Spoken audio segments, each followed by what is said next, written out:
What is up, everybody? It is Sunday at 7:25 p.m. and the Buffalo Bills just improved a few hours ago to 10-3 on the season with it's interesting, Ryan, is a 20 to 12 score, right? But it felt in a lot of ways because of maybe most of all because of how the defense played, a dominant performance. I never felt like at any point in the game the Bills were in real danger. And I think a lot of that had to do with what the Jets were doing offensively, what the Bills were doing defensively. We're going to get into all areas and angles of this team. But I think, Josh Allen would have said it best. Like, listen, sometimes you got to win ugly in this league.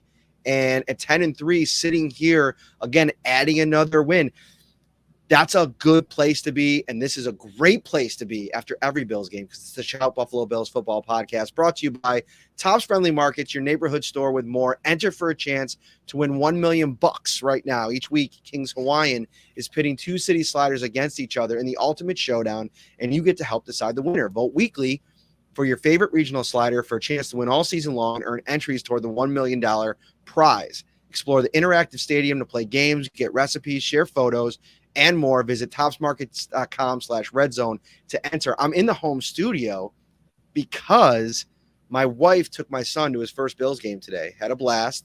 Didn't make it all the way through. It was a little rainy out there. So they had to go. They took the car. She had to come back and pick me up. So I just felt like it was better to just get a story done, come home. We could kind of get into the pod here. How are you, my friend? Hey, I'm doing great. And Matt, I think you kind of nailed it on the head here in your intro. Winning ugly takes place sometimes in this league, and it wasn't just the Bills today. Look around at the scoreboard. You had the Kansas City Chiefs getting quite the fight from the Denver Broncos, 34-28 final. You needed the Dallas Cowboys to score on their final possession to knock off the one-win Houston Texans. Currently on Fox, they switched over to a really close Seattle Seahawks-Carolina Panthers game, where it appears the Panthers are going to hold on and win this one. So in this league, in the NFL, it's any given Sunday. You have upsets, you have close games. It doesn't matter how many wins you have. These other teams are going to come and give you their best shot. And once again, the Jets gave the Bills a pretty good shot on Sunday. This time, though, the Bills were able to end up with the win. So let's start off on Mike White, because I think going into this game, one of the things that we talked the most about is just us believing that he was going to kind of put the ball in jeopardy a little bit, and that was going to kind of be his undoing. I think part of the reason this game was so close is that the Jets didn't turn the ball over more. The Bills ended up winning the turnover battle 2-0 on a pair of fumbles, one forced by Damar Hamlin, which was a really nice play on the running back. And then another force. Daquan Jones recovered it. I believe, was it Ed Oliver that forced it? I'm thinking back to it now. Technically, no one really forced it. It just slipped out of Flacco's hand when he reared Right. back. I can't remember if it was Oliver Epineza that were in the range, because Epineza was coming free on that play. So it was going to be a pretty bad hit either way. But yeah, it just kind of came loose on that second instance. I'm sure the player closest will get credit for it, but really it was just a slip out of the hand. So the Bills flipped the script a little bit. The two turnovers they had in the first game, the Jets protected the ball in East Rutherford. This time around, the Bills take care of the ball at times, really struggling on offense. We'll get to that in a little while.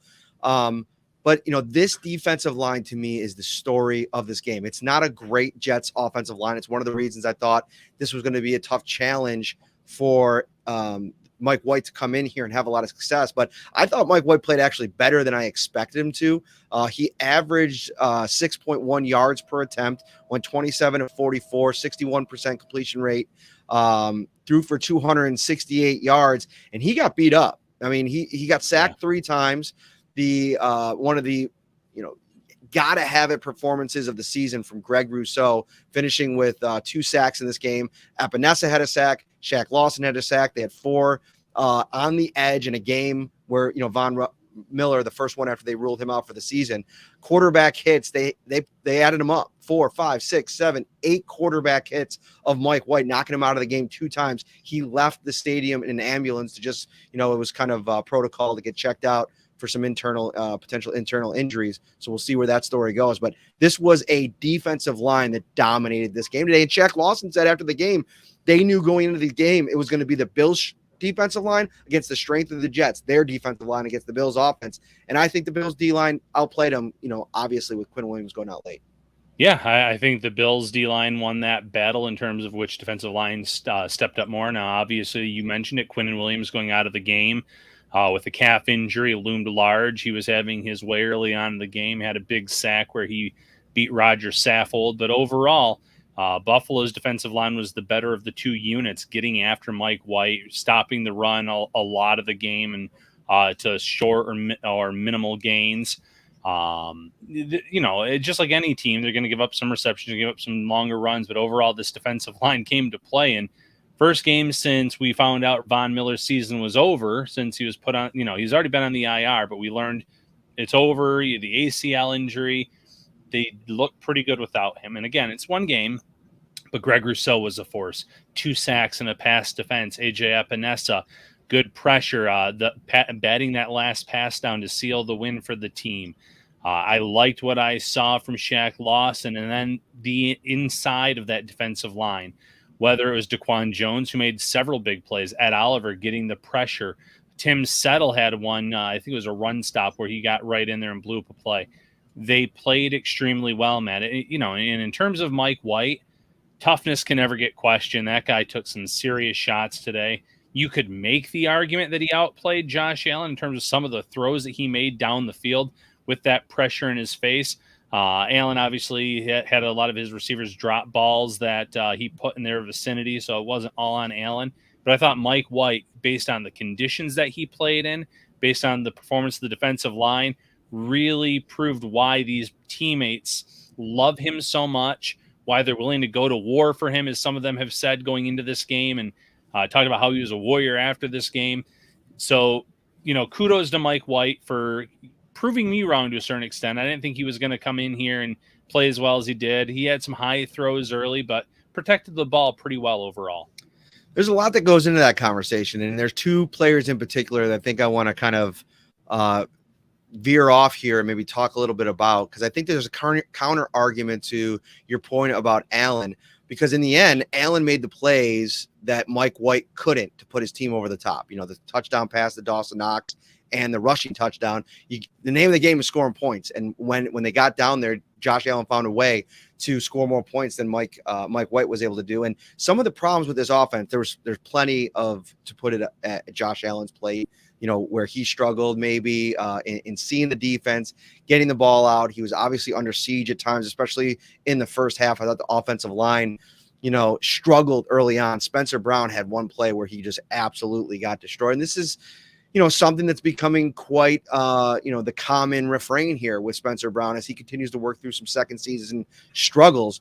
The 2 players in particular that I thought had, an impact on this game, Isaiah McKenzie, who had a couple of drops in this game. I actually talked to him after the game about it. I'm going to be doing a story about it later today. And then on the other side, you talk about that narrative that, built up over the course of this game. Josh Reed from Channel 4 put out a great stat sometime during the game about, I think it was 5 3rd and longs that the Bills ended up surrendering in this game.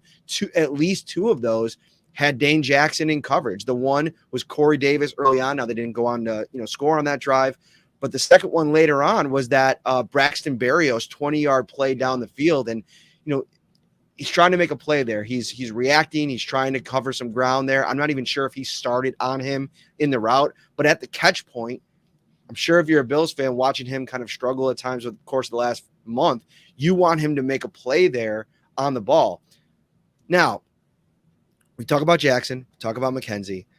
I think it's still important to use some perspective. And I know in the moment there's so much emotion involved in these plays, like reacting to all of these plays.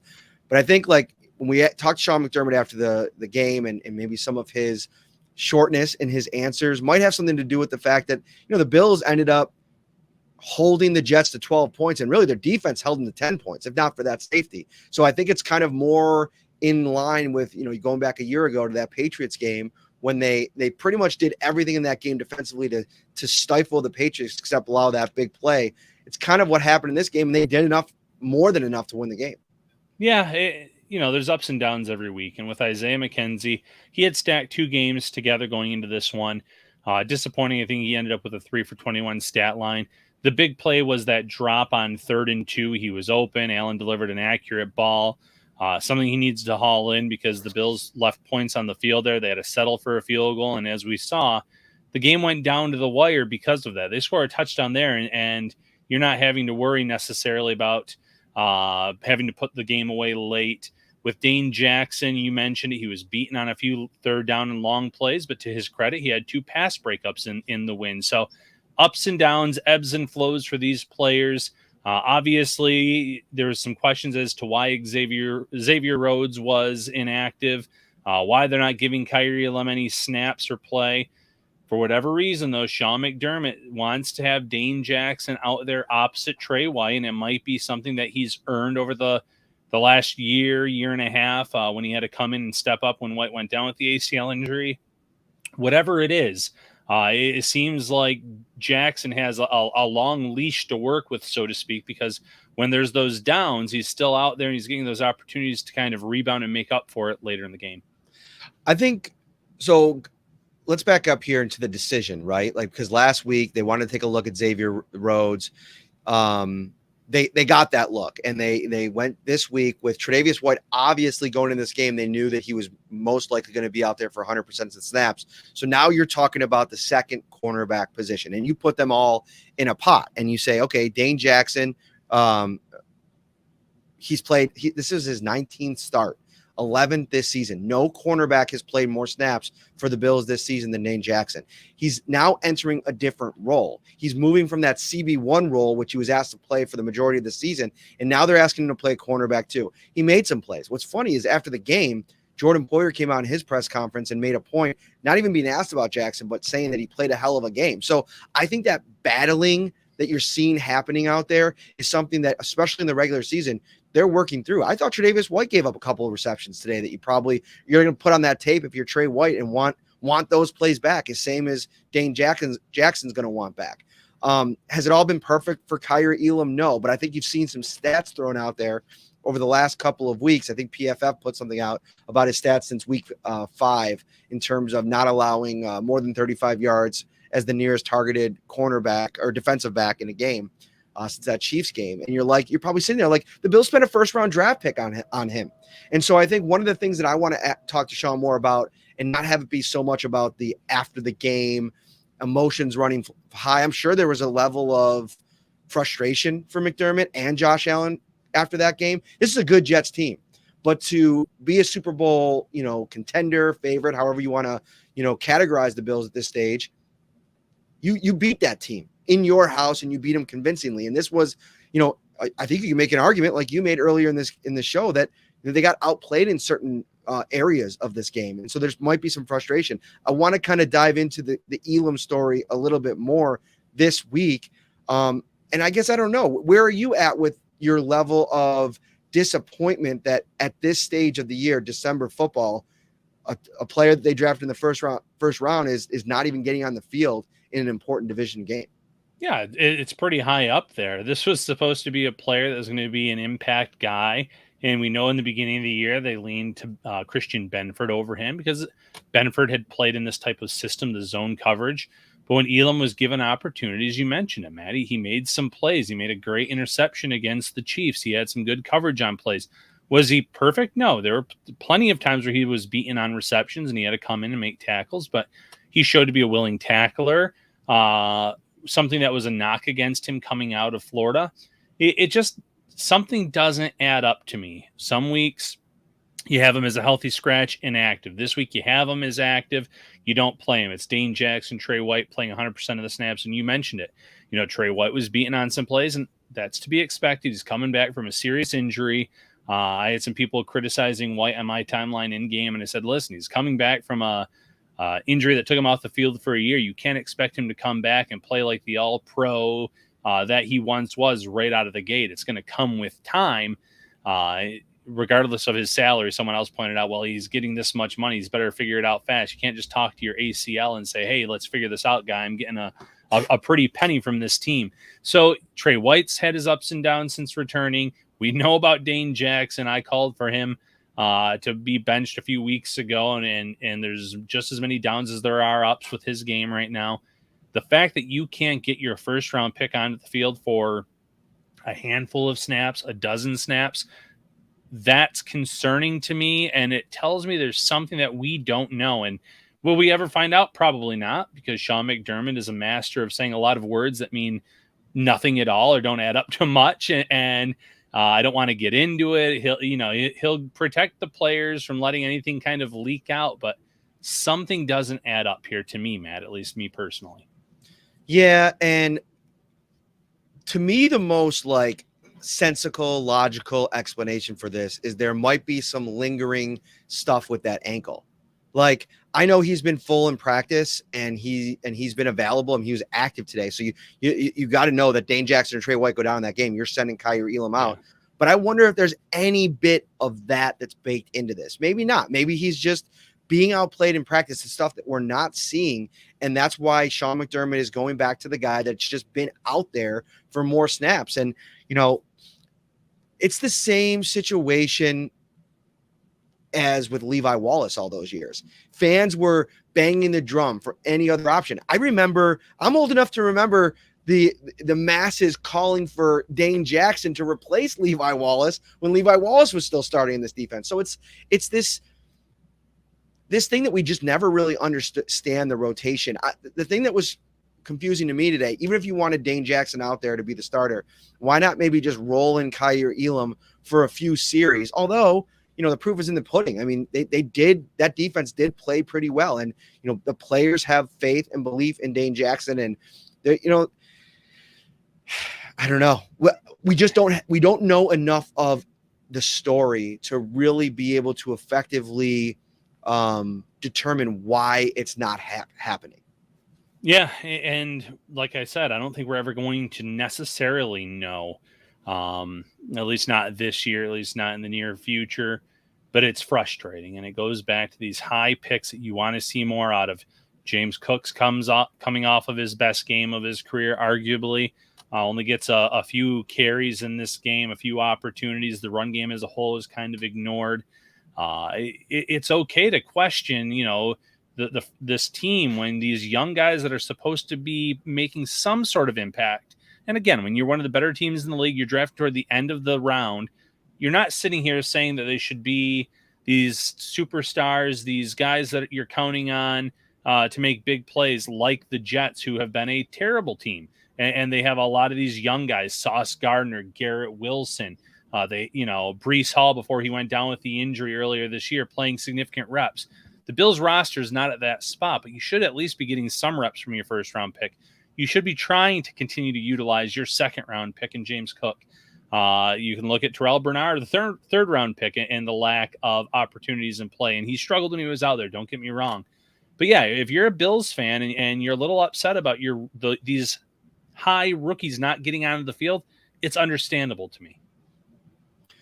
It is. It's also understandable if you're a Bills fan sitting at home just smiling gleefully, thinking about all the plays that Greg Rousseau made today, because, man, this is what Sean McDermott was talking about this for weeks, even before Von Miller was declared out for the season. Like, listen, you were drafted where you were for a reason, whether you're Greg Rousseau, AJ Epinesa, or Boogie Basham, show up and make plays and live up to that draft pick. I mean, Shaq Lawson even said it today. It's something, a message that he's been sending them to those other guys, those young guys. Shaq Lawson himself, a former first-round pick. And I think that group as a whole on the edge, I thought Daquan Jones played great today. I thought Tim Settle had a couple of nice plays.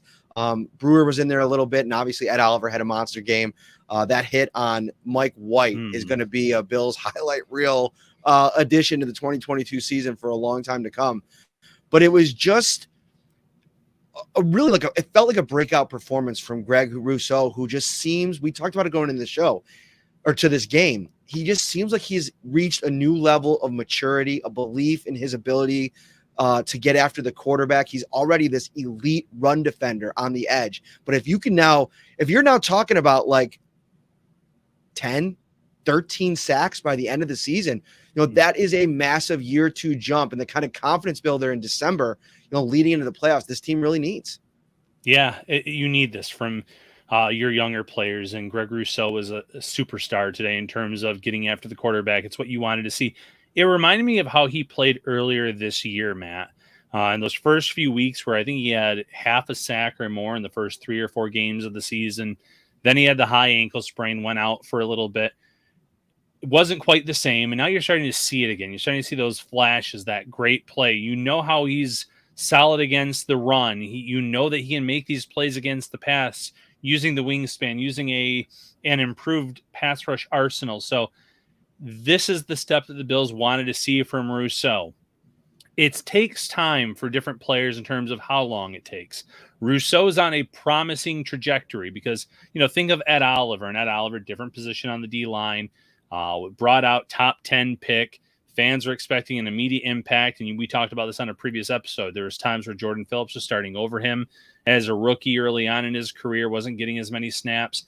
It took some time for the light to come on for Oliver, but to see the light coming on for Rousseau the way it is, to see AJ Epinesa playing some meaningful reps now and making some plays.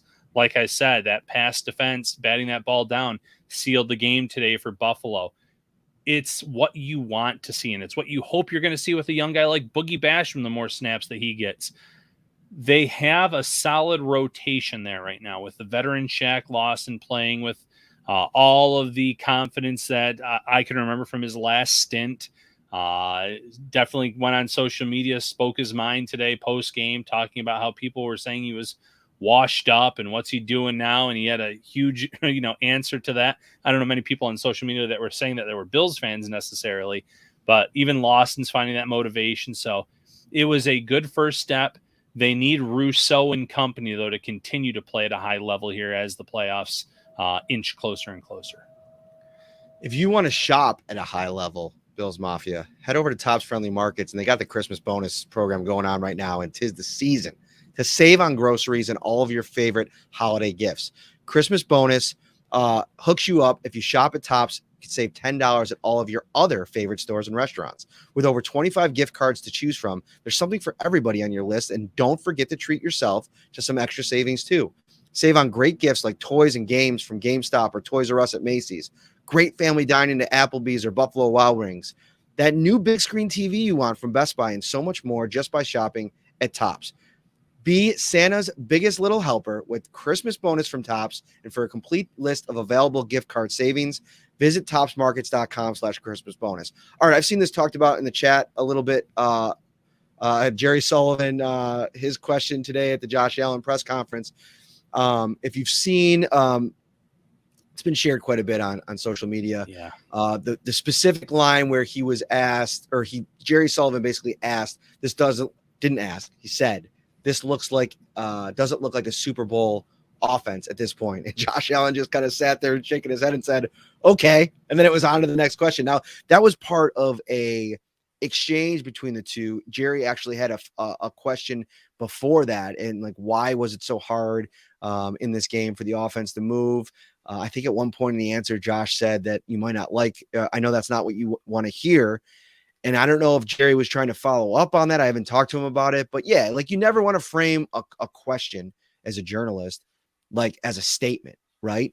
Right. But at the same time, you do want to, get the players' thoughts on where these struggles are coming from. I mean, I'm seeing it in the chat right now, like what is going on with this offense. And for a big chunk of this game, they were unable to move the ball. I mean, across the board, Josh Allen blamed it on decision-making. So obviously kind of putting it on himself. There were a ton of penalties in this game. There was some breakdowns on the offensive line. I don't know if Deion Dawkins was 100%. He was uncharacteristically handsy. Called for, I think, 3 holding penalties in this game. And then you add on to that, when you do have everything go right in those 2 phases, 3, 4 drops, 5 drops in this game, depending on, how those things get divvied up. Offensively, they're just not clicking. And I know that there's a great feeling among there's a deep feeling amongst the fan base right now of just feeling not great about the job that Ken Dorsey is doing with this offense, as it's kind of gone through this middle to now late portion of the season lull with execution. It's been a while since they've had, big production. Ryan, if you go back, before we go back, what are your thoughts on what's ailing this offense, and maybe your thoughts on the exchange between Sullivan and Allen? Well, it's a little bit of what Josh Allen said post game, and it's also the fact that you're going against a Jets defense that is among the elite of the elite in the league. There's a reason why few quarterbacks have thrown for over 250 yards against this unit. They have great play in the secondary. They're really strong up front. We saw that especially when Quinnen Williams was in this game. It's not easy to move the ball against a team like that. And then it goes down to some of the execution details. Deion Dawkins was really bad in this game. You mentioned it. 3 holding penalties, 2 were accepted, 1 was declined. You had Roger Saffold whiff on one of those sacks that Quinnen Williams had in the game. You had Mitch Morse failed to make a block on that Josh Allen designed run late in the game where he pretty much tackled Allen in terms of having Allen trip over him on the play. Spencer Brown was really up and down again. Got away with some holds, in my opinion, in this matchup as well. And then Ryan Bates at one point was out for a few series. So that didn't help matters. 5 to 7 drops by this offense doesn't help matters. So it was a lot of bad things kind of piling up. But at the end of the day, they were able to score 20 points on that Jets team. Allen was able to get in the end zone twice, once on a pass to Dawson Knox, once with his legs. And you said it, that was all the difference in the game. The Jets scored 1 rushing touchdown, and then they had to settle for a field goal and a safety, and they really weren't able to do much else other than that. So the Bills still ended up making more plays when it mattered. It wasn't pretty. But again, when you go against a defense like this, you're not going to necessarily be rattling off 400 plus yards and 40 points. Our score predictions were based on the Jets turning it over a lot in this game. They did turn it over twice, but it wasn't as many times as we thought either. We respected that Jets defense, and they came to play once again. Mm-hmm. 232 total yards of offense for the Bills. And if you go back through their entire season, I mean, how legit is this Jets defense? First of all, today was the first time that the Bills had under 300 yards of total offense in a game all year. So, you know, this back half of the season right now, I think it's important to add some perspective, even as they've struggled. Look at some of these yardage totals: 369 against the Packers, 486 against the Vikings, 357 against the Browns, 401 against the Lions, 355 against the Patriots. So they've still been, above 350 for all of these other games, except for the Jets. Against the Jets 6 weeks ago, 317 total yards of offense. So the Jets have now, in consecutive games in 8 quarters, held the Bills' offense to their least amount of yards in the game. And I think part of that is, sometimes this is a matchup-driven league. They have really strong play at the cornerback position. I think Whitehead's playing really good at safety. They have 2. It's almost like you're looking in the mirror when you look at their linebackers with the way that CJ Mosley and Quincy Williams can dominate games. And so I think you add in just how disruptive they are with their front, and it's a puzzle that the Bills haven't been able to solve yet. Now, if I'm the Bills, if I'm Dorsey, if I'm Josh Allen, the competitors that they are, I know a lot of people were talking about, oh man, maybe if the Bills face them in the playoffs, I wouldn't want to see them. I'm the complete opposite. I'd love to see if this defense can kind of hold up and continue this in the playoffs. And really, I don't see a quarterback solution that could flip things unless the Bills are down a bunch of players. I mean, if Milano's on the field, Poyer's on the field, if they have the 4 defensive ends that they have now, and those 3 defensive tackles, you had Jordan Phillips back into the mix, I don't see any path to changing the script offensively for the Jets in a rematch in the playoffs. They've constructed a really nice, solid roster with a lot of really good and potentially elite players at a couple positions. But if you don't have the quarterback, you don't have enough. Yeah, and I think that's fair to say, and I'm sure you saw, but Robert Salah kind of guaranteeing a rematch in the playoffs between these 2 teams. I like the moxie. I do. And I think there's a good chance they sneak into the playoffs as that 7th seed. You look at some of the competitors. You have New England in the mix. You have the Chargers still in the mix. I thought the Raiders were on their way to being in that mix, and then they drop a head scratcher themselves. So the AFC is wide open in terms of that last wild card spot or 2. So the Jets could make it in. And with that defense, they get a few turnovers. They could be a nightmare for the Bills or any team, but you said it. Look at these other teams that are going to be in the playoffs. You obviously have the Chiefs and Patrick Mahomes. Miami is trending in the right direction to make the playoffs, and Tua is playing at an elite level. The Cincinnati Bengals, we know how good Joe Burrow is, leading them to the Super Bowl last year, playing excellent football right now. Baltimore likely makes it, and Jackson should be back in the time for the playoffs, you would think. Not necessarily in that same tier in terms of a passer, but as a threat, as an athlete, someone that is really going to be tough to beat. So with all of that good quarterback play that you could potentially go against, yes, I would much rather see Mike White and a Zach Wilson or a Joe Flacco led Jets team come in, because you're going to be able to limit them.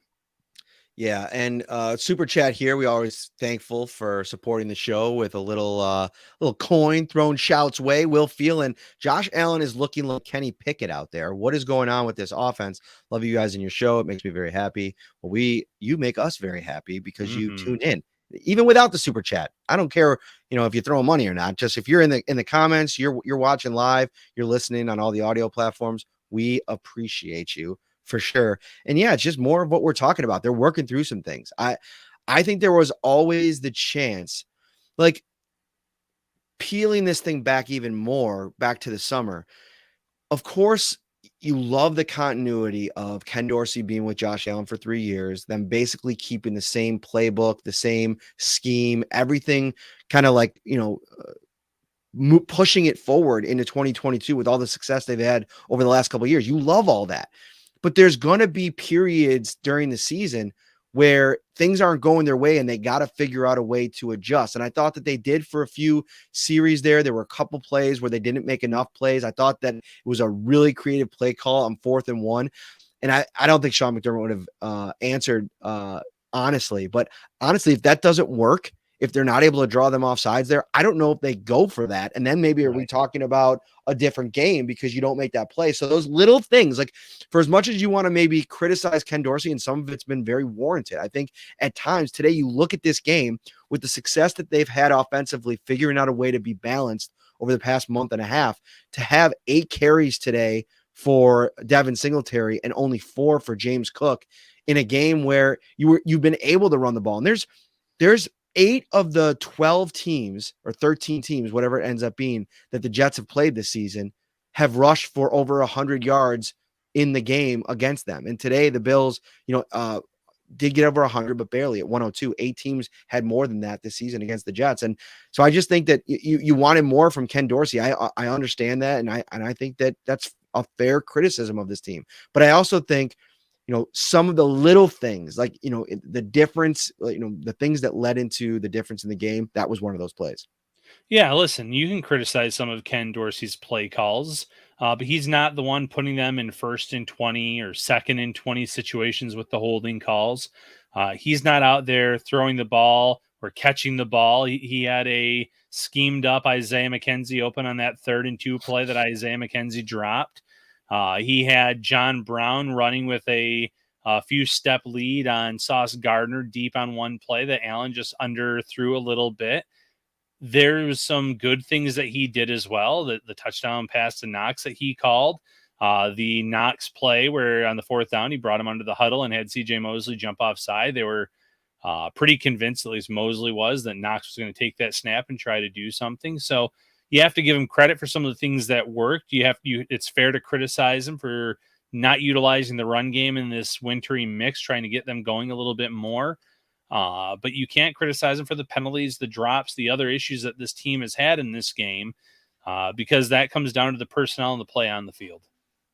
Mm-hmm. Good comment here. I'll cycle through a couple of these before we get to our value Toolsi players of the game, because we got a couple of those to get to.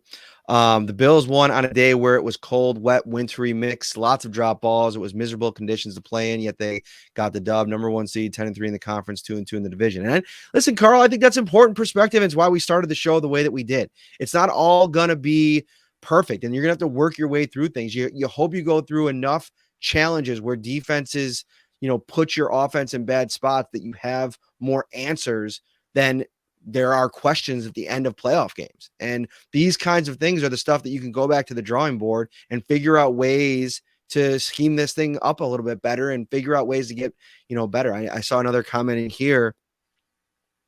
Use James Cook more. What happened this game? Where is Gabe Davis? Such disappointing production in most games so far. And, Davis, Josh Allen said after the game, like, yeah, he's been really great in the run game. He's been great as a blocker. But yeah, I think fans saw that big explosive game in Kansas City and thought that was what was on the way this year. Yeah, and I think he had a 17-yard catch along the sidelines at one of those points. I think that he makes plays as a blocker. He does some good things. But expectations for him were through the roof after a 4-touchdown performance in the playoffs against the Chiefs. And he hasn't been able to meet those for a variety of reasons. I think that obviously some of the game planning has come with stopping him, knowing that they're going to move Diggs around a lot. They had DJ Reed, they had Sauce Gardner on him in this game specifically, so that's a tough matchup. Teams know who Gabe Davis is now after that playoff game against the Chiefs. They know that he's a big play threat. And yes, I'm also smiling. We got some comic relief here for the show. We do, yeah. We appreciate the super chat. Chaffee, yes. Chaz F2 watch $4.99 super chat. Thank you, my friend. But what, are we serious here? What do we think about the rumors of us looking at Jared Goff this offseason? Maybe Josh Allen and for Goff and a first may need to draft a running back. I think Chaz just started that rumor right now, right here on Shout, because there's nothing to that whatsoever. It's pretty stunning that the Lions are, according to a report today, that they're not considering Goff to be a bridge to anybody. I'll believe that when I see it come draft time. If the right quarterback falls into their laps, which will be harder because they're playing good football. They're winning some of these games now, which is important for a young team. But if the right quarterback comes along, I think they're not going to give any second thought to moving on from Goff. But no, in terms of that super chat, no, don't put any stock into that. Wherever you heard that rumor, I would never go to that website again or delete whatever Twitter handle you found that on. I don't know, but no, nothing to that whatsoever. No, and I listen, Josh, I think if you're a Bills fan watching the last 7 or 8 weeks, you want more from your franchise quarterback. I get it. Like and he should be criticized for, especially the turnovers early on. But I think the most important thing in a game like today, in a weather game like this, and one where it's close and your defense is playing so well, you want to make plays, but he made a couple of them. I mean, the Knox touchdown was one, the touchdown run was one. You want a couple more. He didn't make any big mistakes. He didn't turn the ball over. That's what you needed in this game. And sometimes, without a dome in Buffalo, when you have the elements to deal with, there's going to be games when you got to just deal with this. You brought it up, Matt. The dome. Is it too late to revisit this, Buffalo? I get it. The wintry mix is supposed to favor the Bills, but man, oh man, that first half was brutal. 10 punts to kick off this game. 10. I guess if you love old school defensive football and sloppy play, it was up your alley. The Bills did win, so I guess that goes to the elements favoring the Bills. But I think anyone that watched that game would say that Buffalo's offense had their fair share of struggles in this weather too. I'm hoping at least this new stadium coming in 2026, there's the potential to eventually add something on if they decide to, because it'll be a shame if the Bills maybe lose some of these games that they could definitely put away, win if it was in better elements, better weather, where I think that today was a game that the weather allowed the Jets to stay in it longer than they should have. Boop, boop, boop, boop, boop, boop, boop. Breaking news. Super chat. Jared Goff, fresh off a big dub against the Vikings, is breaking into the Shout Buffalo Bills football podcast to make sure everybody knows, bro, I do not want to get traded here. So obviously Jared Goff is happy in Detroit and he doesn't want to go anywhere. So leave him alone. Chaffee or whatever your name was a little while ago. Okay. Chaz. I'm sorry. I'm guessing Chaz just very quickly created a new account and give us another super chat. So again, Chaz, thank you for the donation. Thank you for the super chat. We are off the rails here. All this Jared Goff talk. I was not banking on any Jared Goff talk. If you're listening on audio, so sorry. Make sure you understand that these are all super chats that are coming in on YouTube, and they're just somebody's having a little fun here. Mm-hmm. There's none of this stuff is true. There's no rumors about Jared Goff trades or anything like that. Anyway, Chappie says, don't blame me for that foolishness. Respect. All right, let's go to the next segment of the show, which is the Value Home Center's Toolsi player of the game. Right now, you can head over to Value Home Centers, check out their weekly ad. They still got tons of deals. I know we're past Black Friday. I know we're past Cyber Monday, but man, do they got deals for you. They put out a new ad every week, and you text VALUE, VALU, to 80692. Signed you up for their text program. You start receiving saving even more, receive exclusive coupons, weekly deals, and so much more. Value Toolsy player of the game, Ryan Talbot. Who you got? Yeah, shockingly, I'm going away from the Bills' defensive line. There were a few players I was considering there. I'm going Matt Milano. He just filled the stat sheet, Matt.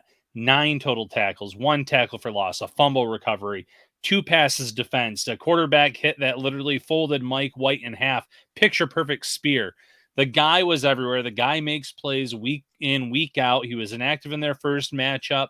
And, there's some questions about whether he's going to play today. And you saw the importance of Matt Milano on the field from that linebacker position. He was flying around. Outstanding game for Matt Milano. Really hope that he gets some all-pro consideration at the end of the year. That's how good I think he's been this year, Matt. What about you? I'm going to give my Toolsy player of the game, but I got to bring this Sarah Christine point up because I think it's such a Yes. poignant one. Everyone is complaining, but at this point last season, weren't the Bills 7-6? They were. They got blown out by the Colts. We had some bad losses, but have easily won. Could have easily won any of them. Here's something to this. First and foremost, I totally think that Sarah's on point here with this take. The Bills have found ways to win, and when they've lost, they've been 1-score games. And the point differential right now is insane for the Bills.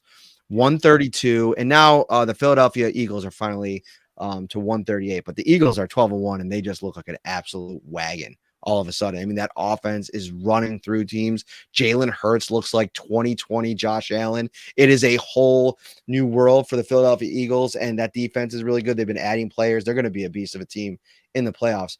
But if you want to talk about a 10-3 Bills team that is number 1 in the AFC, number 1 in the AFC East, and a chance to maybe even go up 2 games if something crazy happens in LA tonight, 132 point differential, the tops in the league outside of Philadelphia, and convincingly tops in the AFC.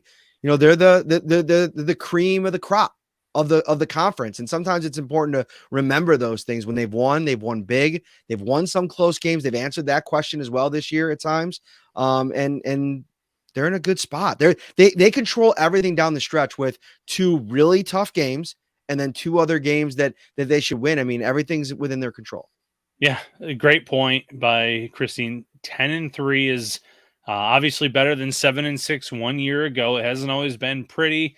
They've won a lot of close games this year, which was actually a knock on them at one point, that they couldn't win the close games. So if anything, you would think that this would be a good thing for them going into the playoffs, which is a virtual lock at this point with 10 wins on the year. It's just interesting to see how a fan base evolves with their mindset. And I get it, because at one point for many, many years, the Bills weren't ever a Super Bowl contender. They were in the hunt. They were in that graphic until late December, and then they weren't in the playoffs whatsoever. Then Sean McDermott comes along. They build this thing the right way with Brandon Beane. And now expectations are through the roof to the point where the Bills are sitting at 10-3. They have 3 losses this year that, as in a total, were by less than 10 points.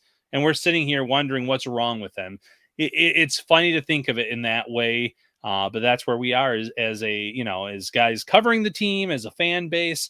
It's not a bad thing to be a Bills fan or covering this team, because there'd be a lot of people that would want to cover a 10-3 team or want to be supporting a team that's 10-3 at this point.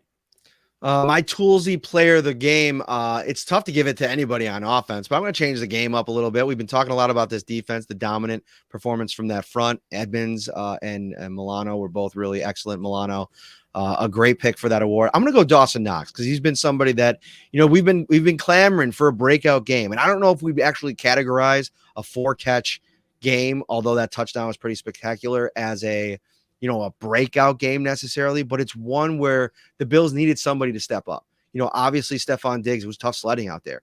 Whether it was Reed, whether it was Gardner, they did a really good job putting the clamps on Diggs in this game. At one point, I think he came out, and I don't know if he was banged up Somebody put out a video on that, and I do believe he finished the game, but that'd be something to track. But, Knox with 2 game-changing plays. There's been times when Knox has made a catch like he did at about the 7-yard line and not be able to do enough to get it into the end zone. And then who knows with how good they are against in the red zone and, defensively as a whole, they come up with a stop there, hold you to a field goal. It just changes the complexion of the game. And then obviously the 4th down play, if that doesn't happen, who knows? Maybe they don't even go down and score on that drive. So I'm going to read the quote actually from Knox because I thought it was fun. That might have been one of my favorite plays ever in the league, just to get under center, throwback to my high school days. But it's just a great scheme by Dorsey, showing me going in motion and getting out into the center real quick. The defense is thinking for sure quarterback sneak, tight end sneak, whatever you want to call it. So get up under there, give him a second, give a loud cadence. And I got CJ Mosley flying over like Troy Polamalu. So that was fun play to get a first down. So I just thought, Dawson Knox stepped up in this game. They needed that. So I'll give him the Toolsi player of the game with pulling out a little trickery. Yeah, that's a great choice because like you mentioned, kept that drive alive, scored a touchdown, somersaulting into the end zone on that play at the end. Nothing wrong with that. And we mentioned all the defensive players. You can make a case for Sam Martin. I know he had 1 punt blocked, but he had some great punts in this game. Tyler Bass was fantastic as usual.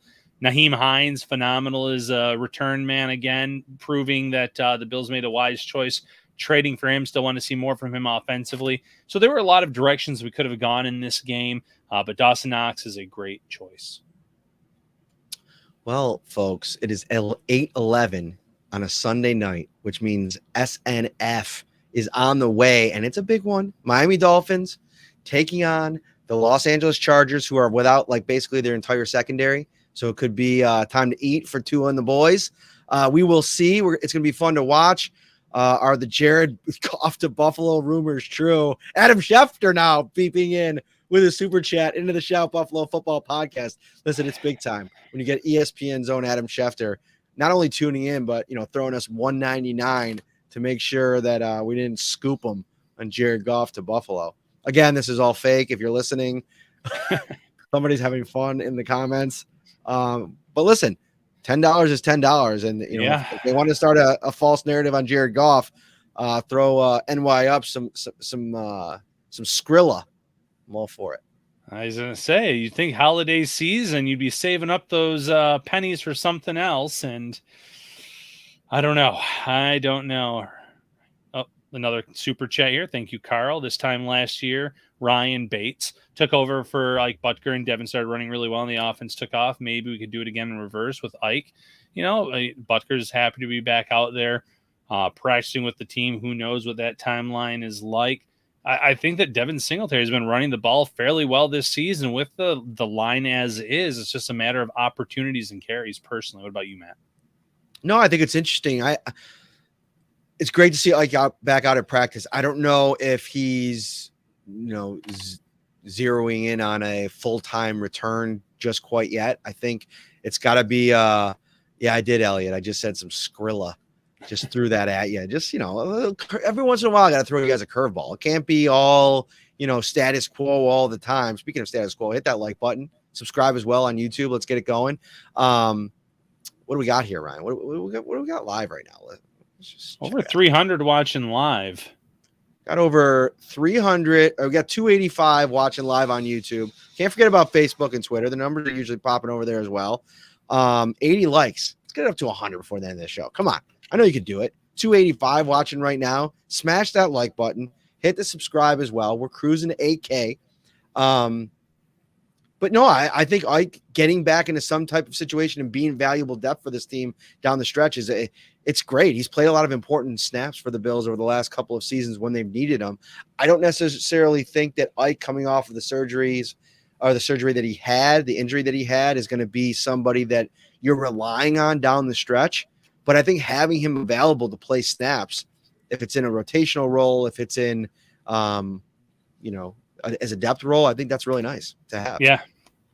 Getting any kind of quality depth along the offensive line late in the season is going to be an added benefit for this team. So we'll kind of wait and see on that. But I think offensive line is definitely an area that this team needs to address in the offseason via draft, free agency, whatever the case may be. I think in an ideal world, Spencer Brown becomes your swing tackle. You upgrade at one spot. You can upgrade on the interior. Protecting Josh Allen, making sure that he can make those plays against good defenses like a team like the Jets is so important. But they need to be better up front. So hopefully in the case of this year, Butker can come in and contribute to a certain extent, and the Bills have a good plan going forward in 2023 and beyond.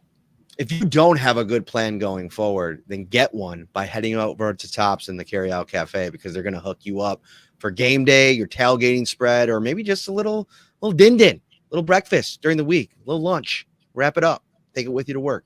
Hot to go, fresh, large cheese and pepperoni pizza, $14. Jumbo chicken wings, 10 count, $14. The legendary breakfast pizza, a large is $20. Pizza or taco log, 6 count, $7.69. Baby back rib sections, $5.99 a pound. Sub sandwiches, wraps, apps, sides, and so much more. Visit topsmarkets.com/redzone for the complete menu of ready-to-enjoy fan favorites. We'll be back on Wednesday night.